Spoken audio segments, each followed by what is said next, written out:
আমরা গত 25/12/2025 ভিডিও ক্লিপে দেখতে পাই ভারতীয় মৌলিক যে সাংবিধানিক আমার যে একটা সাংবিধানিক যে মৌলিক জায়গা থেকে যিনি প্রতিনিধিত্ব করেন, যিনার লয়েনের জায়গায় বসে থাকেন, এমন একজন এমএলএ, অপদার্থ একজন এমএলএ, নাম তিনার অসীম সরকার।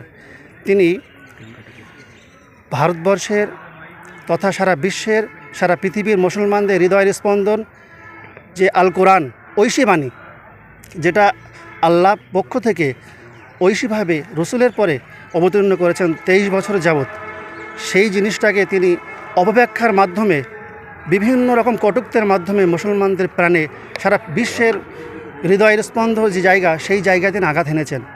সেই জন্য সেই অপদার্থ অসীম সরকার, যিনি এমএলএ, একজন সংবিধান যিনি করেছেন, আপনার সংবিধান স্বীকৃতি শপথ নিয়েছেন, যিনি সেই শপথ নিয়ে তিনি সেই শপথের অপব্যাখ্যার জায়গা তৈরি করেছেন।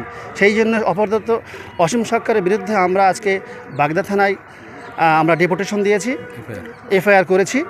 এবং কি দাবিতে আপনারা কি চাইছেন? আমরা চাইছি অবিলম্বে অসীম সরকারকে অবিলম্বে গ্রেপ্তার করা হোক, এটা আমাদের প্রথম দাবি।